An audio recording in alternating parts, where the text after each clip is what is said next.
since you were gracious enough to provide us with some time. We really appreciate it. Katie is one of our script writing students, and she's here with us, so she may have some questions.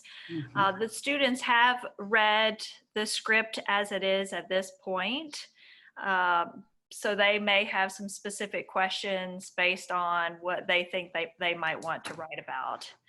So I'd like to go ahead and start with you, Jonathan. If you wouldn't mind telling us a little bit about your experiences or a specific story about something that happened to you as a student. Okay. Well, I came to Mars Hill in '87 as a freshman. I was 17. I turned 18 actually here at Mars Hill.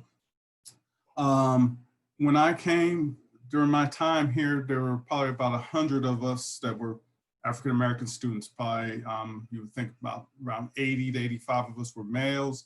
Most of us were here for sports. I came on a football scholarship, and so there was football, basketball, a lot of those players, and then we had about 15 women that made up our component of our African American students. So a lot of things we were drawn together because we were a small group. There were no African American instructors of any sort. There were some people that worked on staff, maybe as a assistant, administrative assistant. There were a couple of people that worked in the cafeteria. So really, a lot of it was dealing with that you were in Western North Carolina in a secluded area of Mars Hill, and I didn't have a car. So, I was on campus. I lived at Mars Hill between football. Even when football was over, I was on campus. So knowing that you were coming to this area where there weren't people that looked like you, there was nobody really to go to talk to about people like you. Coach Barnett and Coach Pfeiffer came the spring of my freshman year. They came and joined the faculty and staff of Mars Hill. But it was really taking on that not only were we a minority on campus, but also we had a lot of our peers that for some, this was the first time they ever been to school with students of color.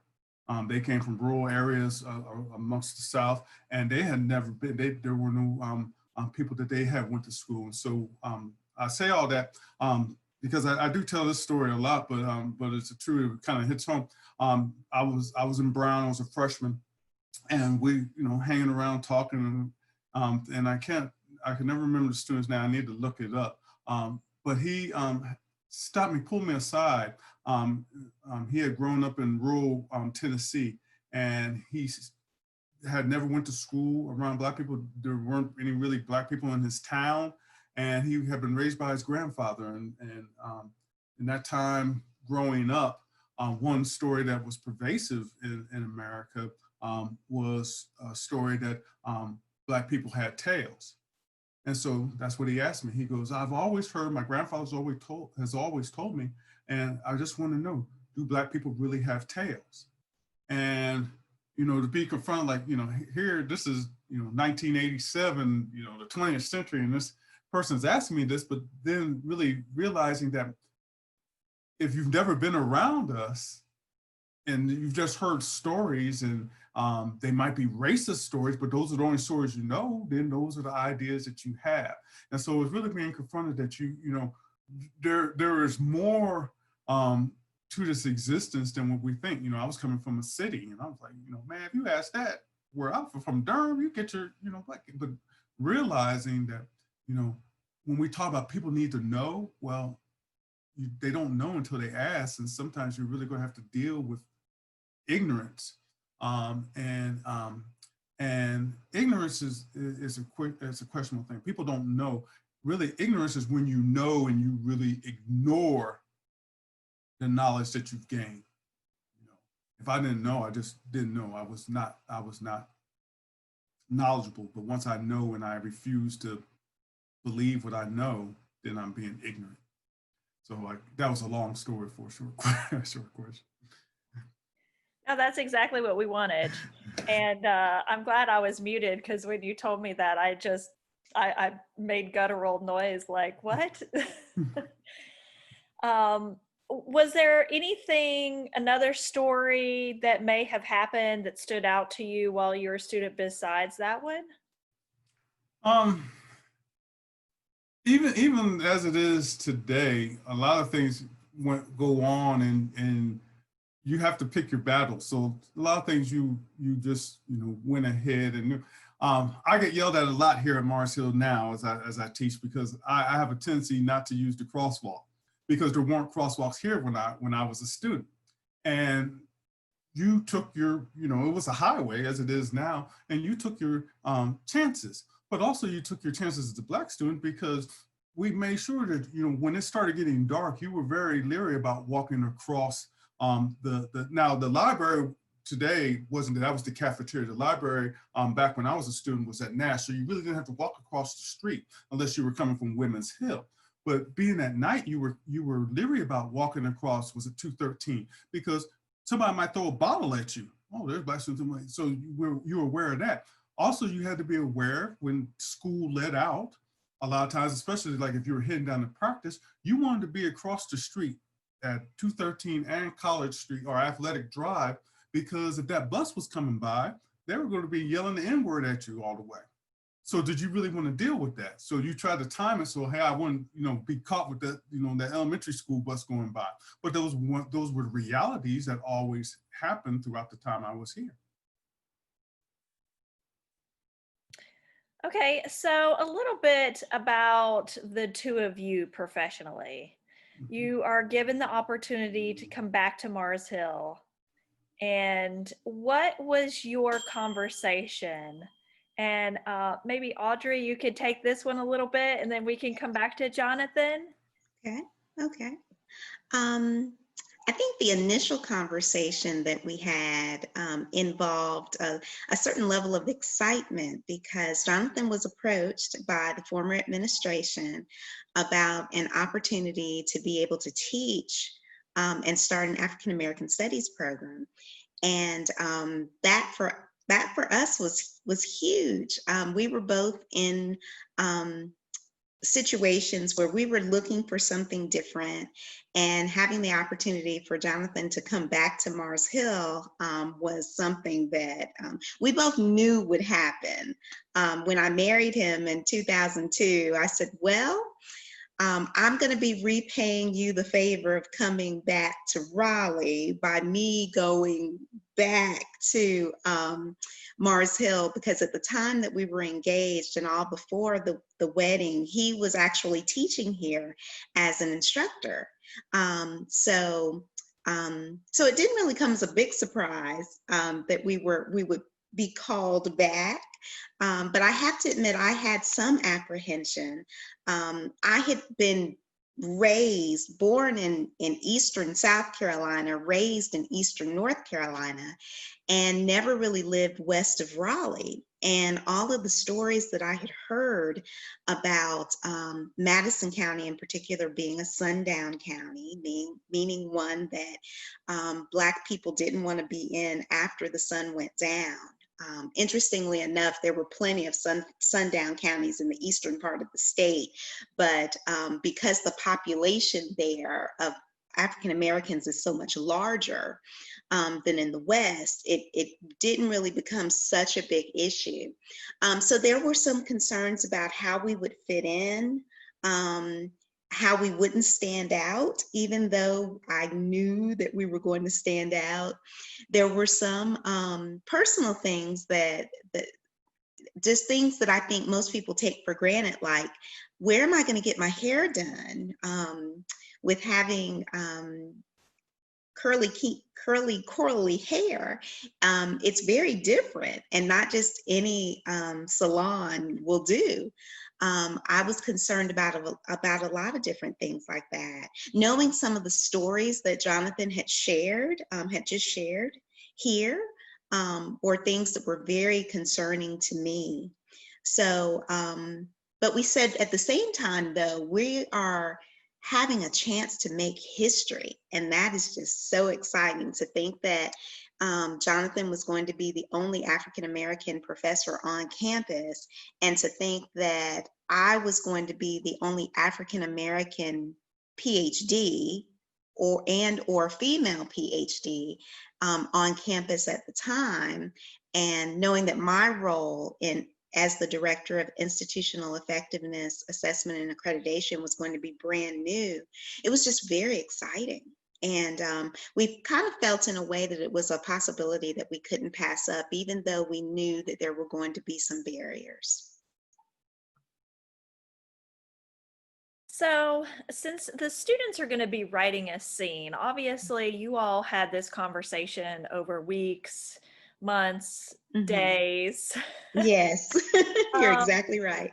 and one of the scenes in the play is someone washing dishes and telling their story. Mhm. And so we thought it might be kind of a cool idea to set your story and your scene, maybe the two of you washing dishes together, and maybe having these discussions. Would you be okay with us doing that? Yeah, I think it would be just fine. Okay. And just because maybe not every student has that idea, and maybe they want to create something more realistic, or they already have something in mind. Mhm. Where were you having these conversations? You're muted. I'm sorry. So when you were talking, I said we had them all over the house, in the, in the bedroom, in the kitchen, in the living room, in the car. In the car. As we, when you have that time, washing the dishes is really a good one, because it would be a time that you're kind of down and thinking, and it brings in also other conversations that we had that were beyond just us.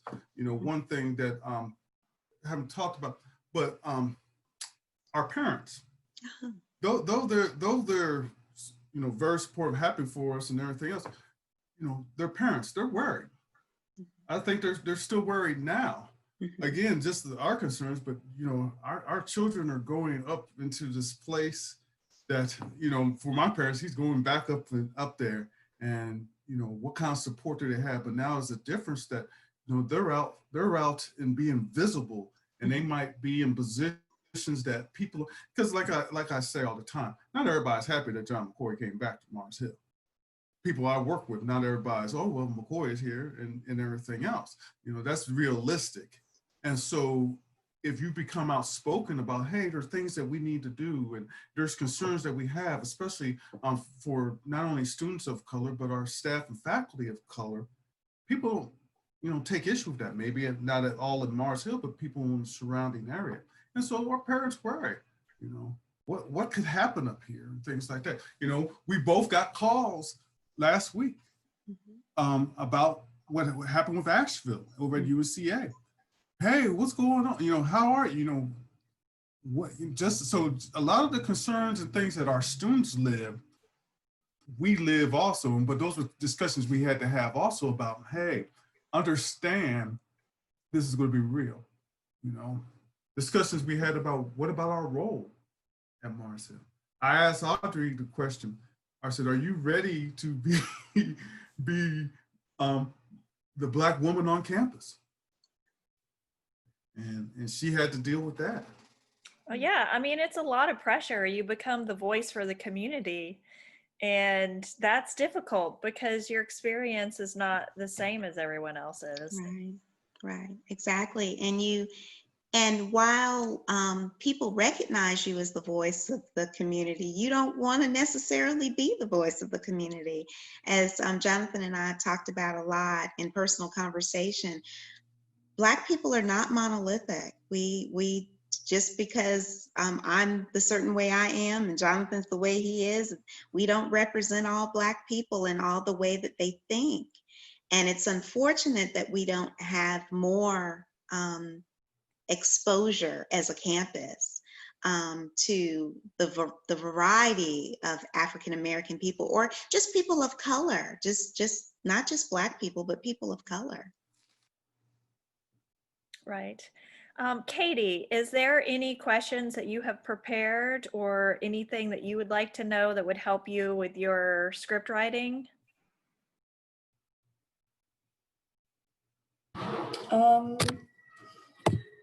Not really. Honestly, I wasn't too prepared coming into this. I mostly just showed up to listen to what you guys had to say. I don't really have any questions I can think of.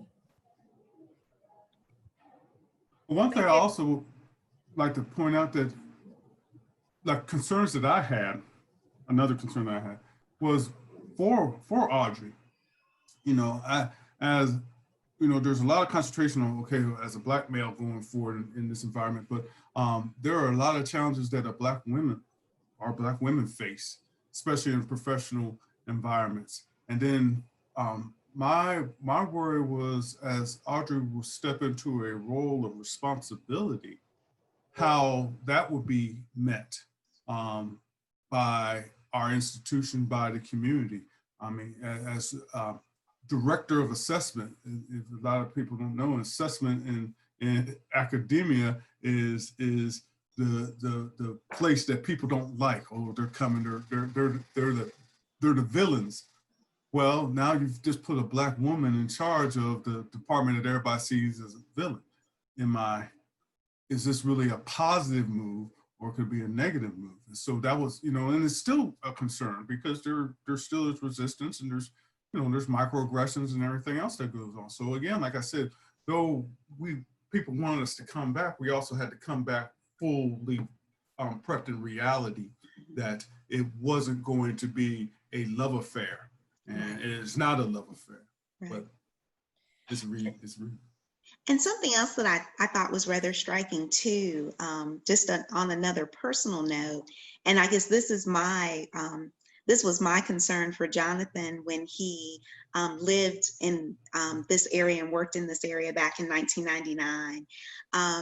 I remember one of his mentors from the university asking about when he was single, where are you going to live, you know? And Jonathan's like, well, I'll probably just find a little place in Mars Hill, you know, in the town or whatever. And his mentor had advised him to be very careful about where he chose to live, because there were concerns about Black males or just Black people in general living in certain parts of Madison County.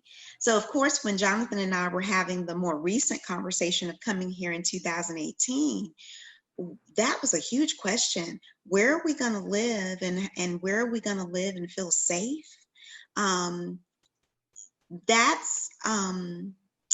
That's something that I'm not sure a lot of people really think about. And as I've connected with some people who live in Asheville, some African Americans who live in Asheville, they tend to be very skeptical about us living even in the Weaverville area, where we actually reside, where we have our apartment, because they've been told stories, and they continue, I guess, to be told stories that this area between Weaverville up through Madison County, Mars Hill, is not the optimal place for African Americans to live.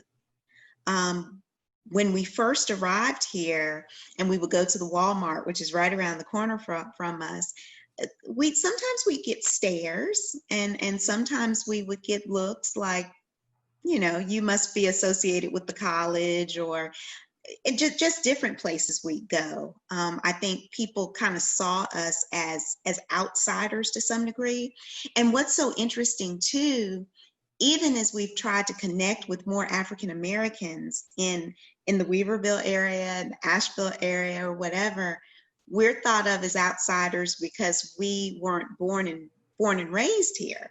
So not only do you have the dynamic to where you don't really fit in the white community, well, you don't really fit in the Black community either, because you're an outsider. And so that sometimes that can make for a real feeling of isolation, because it's hard to build those kinds of connections. It's hard to know like where you belong. But and one thing that I personally struggled with, and Jonathan probably remembers this, is I just wanted to fit in. You know, I didn't want to, I think I used to tell myself, I've got to find my place in the mountains, but in a lot of ways, I've grown and learned that my place is anywhere I want to be in the mountains, that I have the right as a Black female to express myself, to be my full self and my whole authentic self all the time. And I just don't have to fit into a particular mold just because Black females traditionally may not find themselves doing as well or being as successful here because of various social reasons. That was And that's a big, beautiful. Thank you for sharing that. Oh, thank you.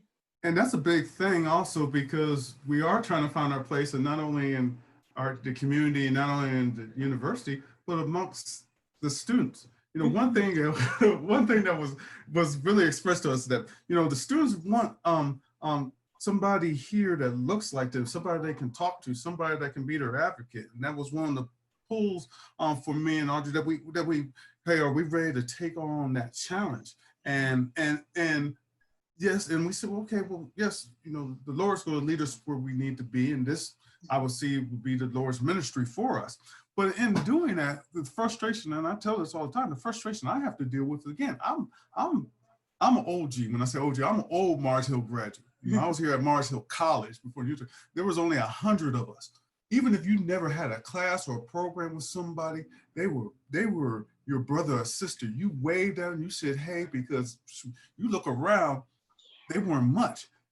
Now I have to deal with, to me, people laugh at this, but to me, it's almost, I'm like, man, look at all these African-American students during the cafeteria. I see them all over the place. I'm always saying, hey, I'm always waving, hey, how you doing? And a lot of times I just get a look like, you know, why are you talking to me? Or people just pass me by. And I have to deal with trying to curb my frustration, because I'm gonna say, hey, don't you understand that, yeah, now there's 3 times of us here, but man, there was time when it wasn't hardly any of us here. Yeah. you know, because that's one thing I always say to Dr. Orlean Simmons. Every time I see it, she always laughs and smiles and hugs. But I tell her every time, I said, because you were the first, I was able to be here. I'm standing on your shoulders. Yes. Every time I see her, I mean, I might see her today and then see her again tomorrow. I will tell her the same time, I'm standing on your shoulders. The sacrifices you went through paved the way for the sacrifices I went through, but at least I had the chance for those sacrifices. And I'm not saying that I want the students to come, oh, well, thank you for your time, but I want everybody to appreciate their opportunities and appreciate their chance to be a close-knit community. And so that's the thing I have to say, that, you know, yeah, they don't understand. It's, you know, that was what, I graduated in 92, was that almost 30 years ago. So to them, it's like, you know, that's history. But that history is paving the way to the present. And so that's why we really try to push. Right. That's just so true. Even though I'm not an alumni of the university, I still feel like I'm standing on the shoulders of Dr. Simmons and so many others that have come before me to make this experience what it is. Thinking about, for example, the opportunities to be able to be in this level of a staff / administrative role is not easy. Every time I get off the elevator on the 3rd floor of Blackwell, I'm faced by all of the Mars Hill University presidents. Their photos are all lined on that wall, and they're all white males. And to think that I have an opportunity to have an office in the presidential suite where I know that it was once occupied by all white males is huge to me.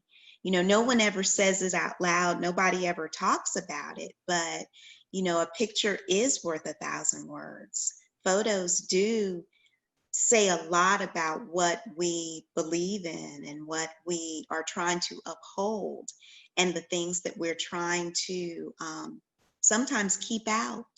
So yeah, we are, Jonathan and I are very passionate about our Christianity and our faith, and believe that there are people who've been put in our path that have led us to this direction, and there are many people's shoulders that we stand on to be able to have the kinds of opportunities that we have. Well, maybe one day there'll be a McCoy picture. Who knows? Who knows? I keep saying I'll be looking for her picture up there because I think she'll be up there before No. me. His mentor, actually, his mentor, Dr. Jim Lindbergh, his wife, Pat, said that Jonathan will be the first African-American president of Mars Hill University. She was the first one to tell us that, and I believe it. Well, I think she was riffing that I have been the first one for the beat student body, and so maybe to continue. But that's why also one reason I was excited when you asked us to take part in this writing for this play, because the reason not only do I say that to Dr. Simmons because of what she did, but it is such a, as I say, the Lord has a ironic and sense of humor, because we have sense of humor, so we have to get it from some place. We get it from the Lord. But with Joe Anderson being her great-great-grandfather and what he sacrificed to in the building and the creation of Mars Hill, and that's one reason every week, at least once a week, I walk this campus. I do walk the first, but there's two places I always walk at least once a week. I go by the stone that's there by the fountain that represents as a commemoration to Joe Anderson. And then I also go by his gravesite at the top of Men's Hill there at Joe Anderson Drive, where his gravesite is. As a reminder, again, as I say, there are sacrifices of, we know Joe Anderson, but there are a whole many other people whose names we don't know, whose sacrifices are just as strong, who has allowed me to come back for a third time, but allow my wife to be here, allow students to be here, and not just Black students, but all of us, students, yes. All our students, all our faculty and staff. And so I walk this campus to be reminded of, hey, this place and know this place, but also be reminded by going by those two markers of, there was a time when I wouldn't have been able to be here. And so to keep that in mind and what that calls on me to do to help that other people can get that opportunity to be here. Exactly. Absolutely. Is there anything else that you all would like to share before we finish up here today? I just really appreciate you all doing this. I mean, I am truly humbled. Jonathan and I both are truly humbled that you would want us to be a part of this story. And I think that it will mean so much to our community, our university community, to have this kind of theatrical presentation. I'm always floored by the fact that Mars Hill has proportionately the largest African-American student population in all of the Western North Carolina universities, but we have so few faculty and staff. And I guess traditionally it's been that way, but it's just interesting to be able to tell the stories of those people who have come and been a part of it. So. Well, just from your stories, I'd hope you know that you are an important part of this whole story and the history, and hopefully your story continues to keep going and building on your story, and in 30 years we'll have to rewrite your story in this way. Well, and wouldn't it be cool if we had a McCoy president and we could come back to this story and add to that? Something. It would really be. I'm looking forward to seeing Jonathan there. We'll see. Trying to push that on you, Jonathan. But I still keep thinking she'll be the one. First of all, but also, hey, Paul, welcome. Hello, and Paul. I do want to throw out, Dr. Fair, that if you want to do a follow-up, yes, yes. We're open. However we can help in this endeavor with your class, please feel free to call upon us. Yes.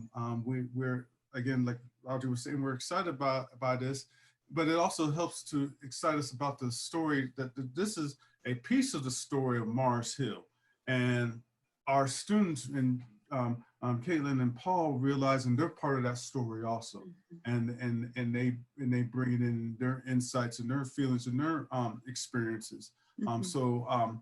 Thank you for this, like I said, opportunity. And but please, if you feel, hey, I'd like to do a follow-up, there might be some other questions that arise, please feel free to reach out to us, and we're open to talking. As you can see, I like to talk. Yeah, we both like to talk. So we're not above talking again.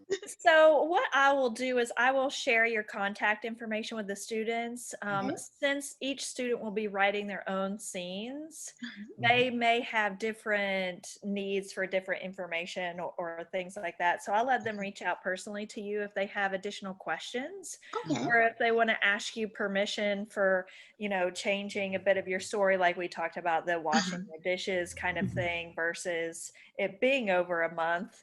Being able to condense it down and make it, a stage thing. So thank you so much. I really appreciate your time today and your willingness to share your stories and being vulnerable and really giving us a piece of yourselves to share. We really appreciate it. Thank you. Thank you. Thank you for having